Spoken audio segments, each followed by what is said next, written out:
গতকালকে আরপিএফ এবং জিআরপি মিলে আমাদের আগরতলা রেল স্টেশনে রুটিন চেক আপ হয়, যেটা প্রত্যেক দূরপাল্লার যখন ট্রেন আসে তখন আমরা করে থাকি। তো সেম কালকেও সেম সন্ধ্যার সময় শিয়ালদহ ট্রেন এসেছিলো, তারপরে আমরা একটা জয়েন্টলি রেড করি আমাদের আগরতলা রেল স্টেশনে। তো এটা জাস্ট প্ল্যাটফর্মের ঠিক মানে জিরানিয়ার সাইট, যেটা আমাদের রেল স্টেশনের জিরানিয়ার সাইটের দিকে অন্তর্গত। আমরা মোট 350 বোতল স্কোপ উদ্ধার করি, যেগুলির মধ্যে মানে দুটা বস্তার মধ্যে ছিল, যে প্লাস্টিক বস্তা।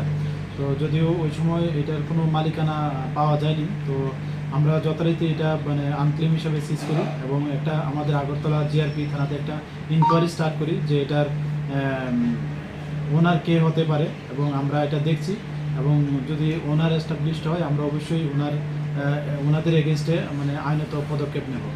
তো আর এটার যে বাজার মূল্য, যে আমরা যে অন্যান্য সময় যে বিভিন্ন মামলাতে এগুলি সিজ করি, তো যাদের আমরা গ্রেপ্তার করি তো তাদের কাছ থেকে জানতে পারি যে এগুলি যে ডেস্টিনেশন মূল্য যেখানে যাওয়ার কথা এগুলি প্রায় 500 টাকা মানে বোতল বিক্রি হয়। তো এইভাবে যদি আমরা ধরি মানে মানে 350 বোতল স্কোপ মানে এটার যে ভ্যালু আসে আনুমানিক 1,75,000 টাকার মতো আসে ওটার ভ্যালু।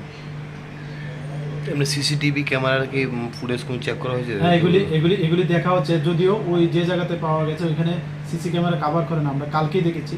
তো আমরা অন্যান্য ক্যামেরাও চেক করছি।